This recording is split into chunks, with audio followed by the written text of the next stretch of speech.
Thank you, Marie. And thank you, esteemed members of the faculty, proud parents, devoted friends, squirming siblings.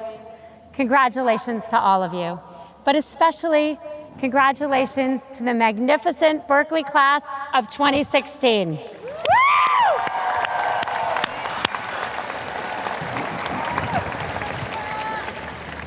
It's my privilege to be here at Berkeley, which has produced so many Nobel Prize winners, Turing Award winners, astronauts, members of Congress, Olympic gold medalists, and that's just the women.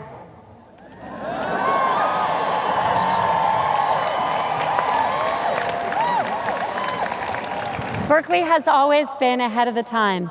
As Chancellor Dirk said, in the 1960s, you led the free speech movement.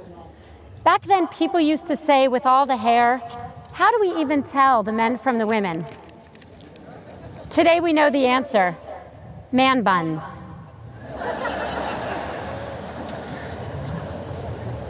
Early on, Berkeley opened its doors to the entire population. When this campus opened in 1873, you had 167 men and 222 women. It took my alma mater another 90 years to give a single degree to a single woman. One of the women who came here in search of opportunity was Rosalind Nuss. Roz grew up scrubbing floors in the Berkeley boarding house where she lived. In high school, her parents pulled her out of school to help support the family. And it was a local teacher who talked her parents into putting her back into school. In 1973, she sat where you sit today, and she became a Berkeley graduate. Roz was my grandmother.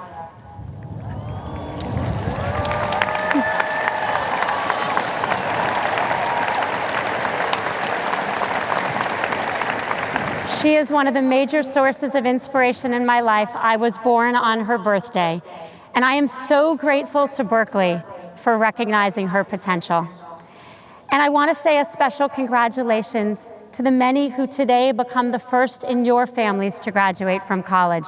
What a remarkable achievement.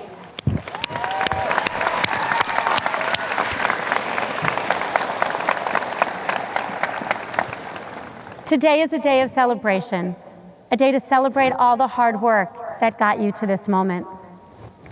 Today is a day of thanks, a day to thank all the people who helped you get here, the people who taught you and nurtured you, cheered you on, and dried you tears. Or at least didn't write on you with a Sharpie when you fell asleep at a party. Today is a day of reflection, because today marks the end of one era of your life and the beginning of something new. A commencement address is meant to be a dance between youth and wisdom. You provide the youth. Someone comes up here to be the voice of wisdom. That's supposed to be me. I tell you all the things I've learned in life. You throw your cap in the air. You let your family take 1 million photos and hopefully post them on Instagram. And then we all go home happy. Today's going to be a bit different. We'll still do the caps, and you still have to do the photos. But I'm not going to tell you today what I learned in life. Today I'm going to try to tell you what I learned in death. I've not spoken about this publicly before, and it's hard, but I promise not to blow my nose on this beautiful Berkeley rose.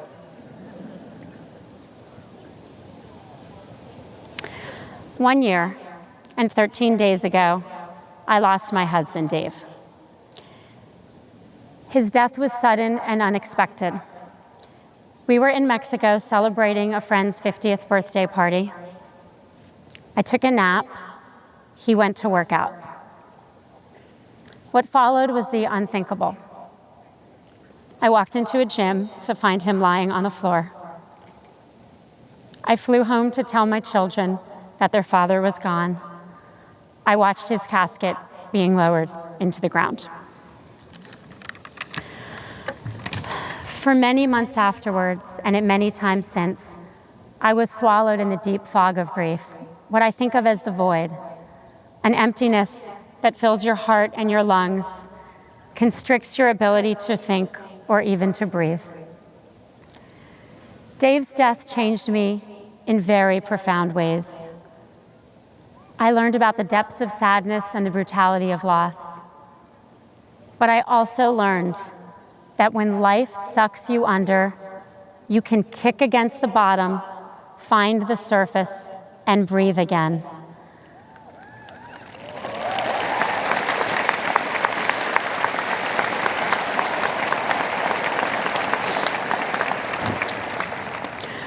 I learned that in the face of the void, or in the face of any challenge, you can choose joy and meaning.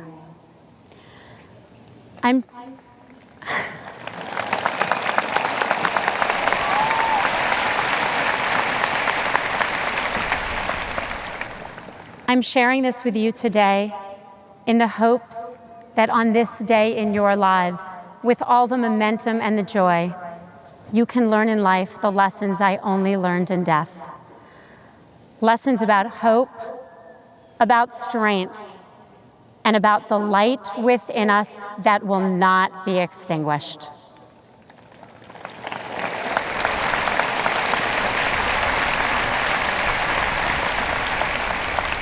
Everyone who's made it through Cal has already experienced some disappointment.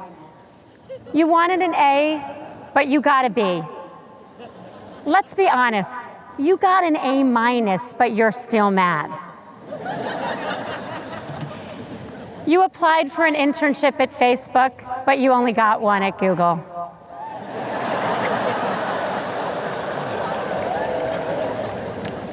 She was clearly the love of your life, but then she swiped left. Game of Thrones, the show, has diverged way too much from the books, and you're mad because you read 4,352 pages.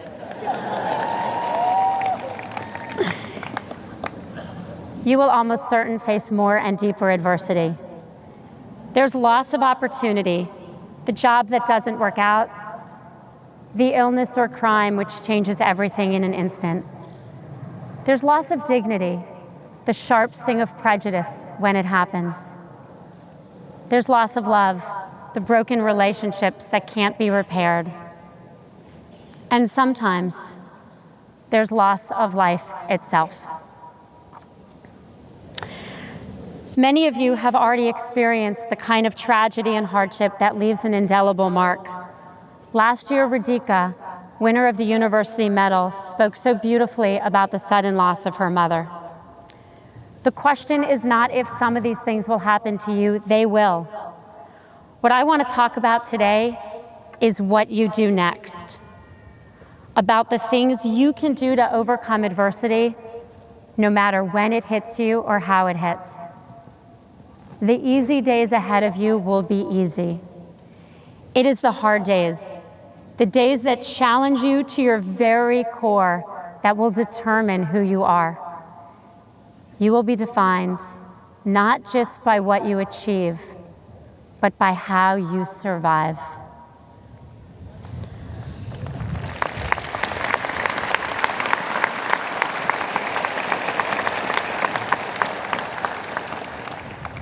A few weeks after Dave died, I was talking to my friend Phil about a father-son activity Dave would not be here to do. We came in with a plan to fill in for Dave, but I cried to Phil. I said, I want Dave.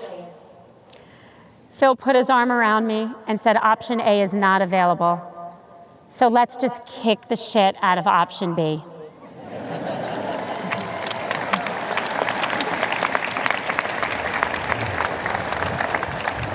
We all at some point live some form of option B. The question is, what do we do next?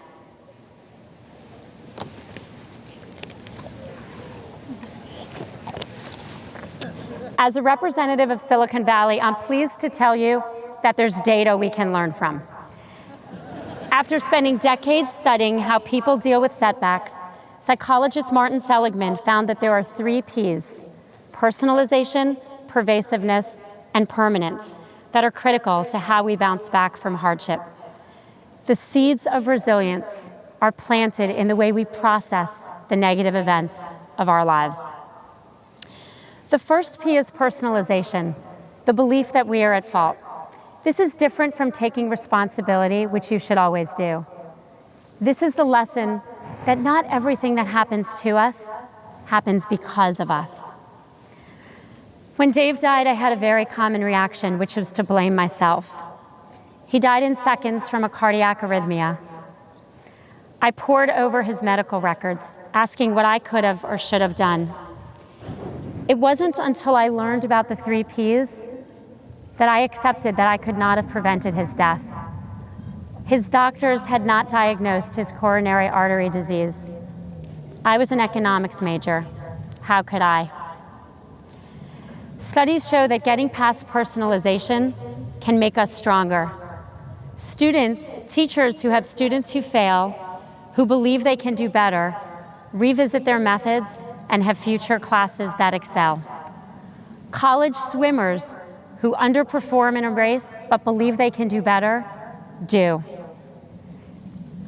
Not taking failures personally allows us to recover and even to thrive. The second P is pervasiveness, the belief that an event will affect all areas of your life. You know that song, Everything is Awesome? This is the flip. Everything is awful. There's nowhere to hide from the all-consuming sadness. The child psychologist I spoke to encouraged me to get my children back to their routine as quickly as possible. So 10 days after Dave died, my kids went back to school and I went back to work. I remember sitting in my first Facebook meeting in a total haze, thinking, what is everyone talking about and how could this possibly matter? And then I got drawn into the conversation, and for a second, the briefest of all seconds, I forgot about death. That second helped me see that there were other things in my life that were not awful. My children and I were healthy. My friends and family, some of whom are with me today, were carrying us quite literally. The loss of a partner often has severe negative financial consequences, especially for women. So many single mothers and fathers struggle to make ends meet and don't get the time off they need to care for their families. I had financial security, the ability to take the time off I needed, and not just a job I loved, but one where I was encouraged to spend all day on Facebook.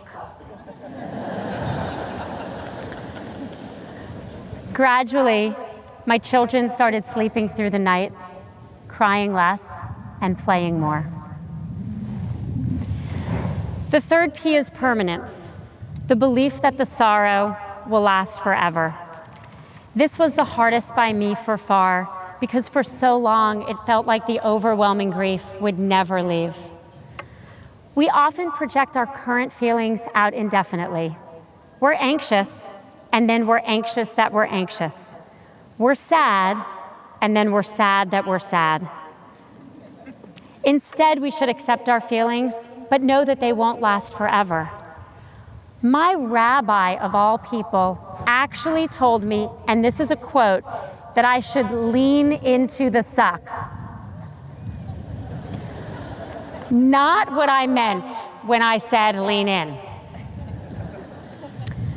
None of you need me to explain the fourth P, which is, of course, pizza from cheese board. But I wish I had known about the 3 Ps where I was your age, because there are so many times they would have helped me.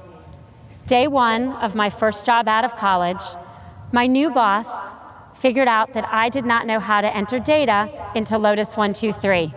That's a spreadsheet. Ask your parents later. His mouth dropped open, and he said in front of everyone, "I can't believe you got this job without knowing that." And then he left the room. I was sure I was getting fired my very first week of work. I thought I was terrible at everything, but really, I was just terrible at spreadsheets. Understanding pervasiveness would have saved me a lot of anxiety that first week. I wish I had known about permanence when I broke up with boyfriends. It would have been a comfort to know that that feeling wasn't going to last forever. And if I was honest with myself, neither were any of those relationships. And I wish I had understood personalization when boyfriends broke up with me. Sometimes it's not you, it really is them. That guy really didn't shower.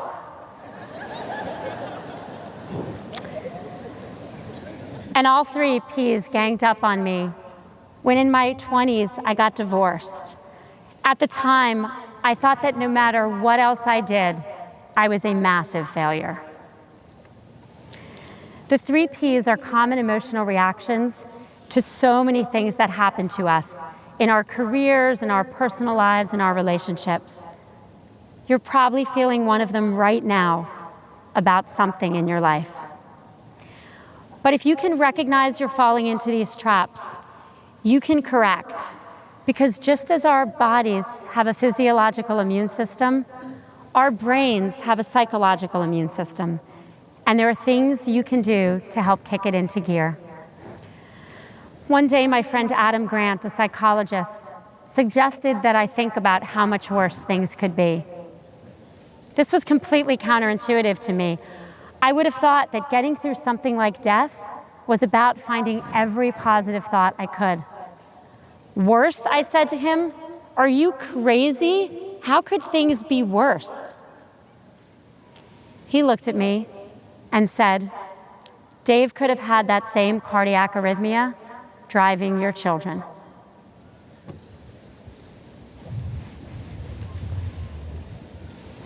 The minute he said it, I felt overwhelming gratitude that my children were alive, and that gratitude overtook some of the grief.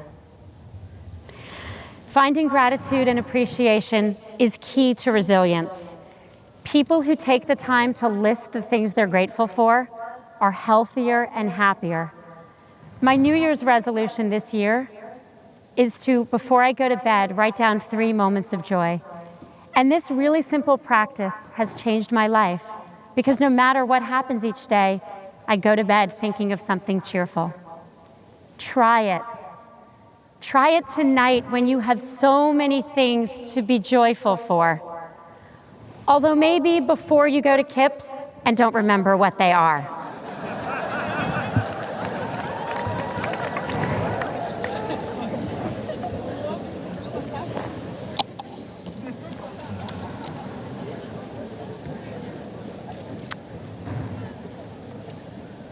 Last month, 11 days before the anniversary of Dave's death, I broke down crying to a friend of mine. We were sitting, of all places, on a bathroom floor. I said 11 days. A year ago, he had 11 days left, and we had no idea. And then through tears, we asked each other how we would live if we knew we had 11 days left.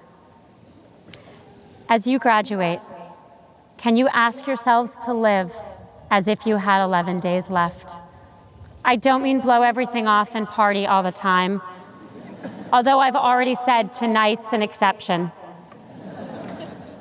I mean live with the understanding of how precious every day would be, because that's how precious every day actually is.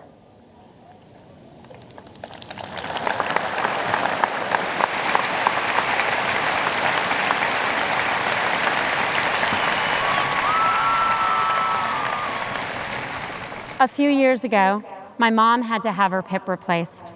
Before that, she walked without pain, but as her hip disintegrated, every step she took was painful. Today, years after the operation, she's walking without pain, but she's grateful for those steps, something that never would have even occurred to her before. I stand here today, a year after the very worst day of my life. The worst day. The worst day I can imagine. And two things are true. I have a huge reservoir of sadness.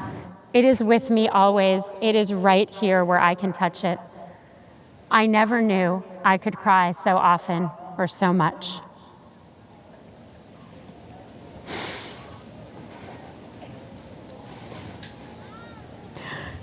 But for the first time, I'm grateful for each breath in and out. I'm grateful for the gift of life itself. I used to celebrate my birthday every 5 years and my friends' birthdays sometimes. Now I celebrate always. I used to go to bed every night worrying about all the things I did wrong that day, and trust me, the list was long. Now I go to bed trying to focus on that day's moments of joy. It is the greatest irony of my life that losing my husband helped me find deeper gratitude. Gratitude for the kindness of my friends, the love of my family, and the laughter of my children. My hope for you is that you can find that gratitude, not just on the easy days like today, but on the hard days when you will need it.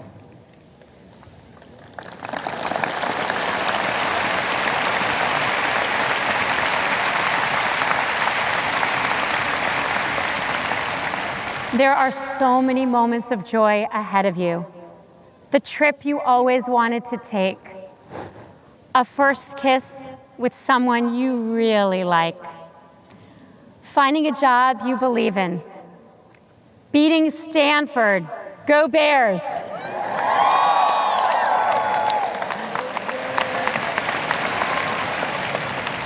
All of these things will happen to you. Enjoy each and every one. I hope that you live your life, each precious day of it, with joy and meaning. I hope that you walk without pain and you are grateful for each step. And when the challenges come, I hope you remember that deep within you is the ability to learn and grow. You are not born with a fixed amount of resilience. It's a muscle. You can build it up and then draw on it when you need it. And in that process, you figure out who you really are, and you just might become the very best version of yourself.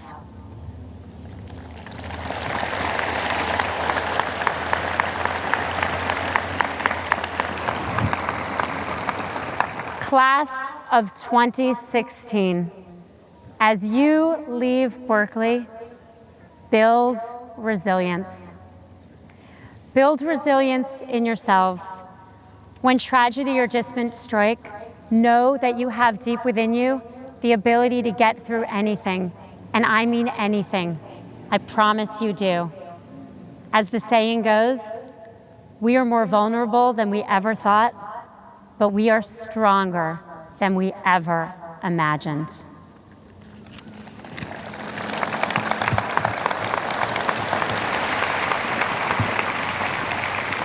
Build resilient organizations. If anyone can do it, you can, because Berkeley is filled with people who want to make the world a better place. Never stop working to do so, whether it's a boardroom that's not representative or a campus that's unsafe.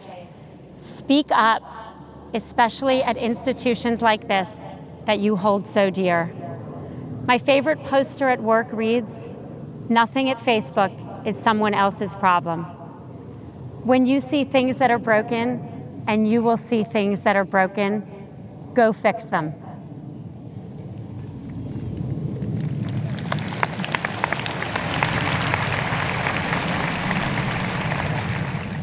Build resilient communities. We find our humanity, our will to live, and our ability to love in our relationships with each other. Be there for your family and friends. And I mean in person, not just in a message with a heart emoji.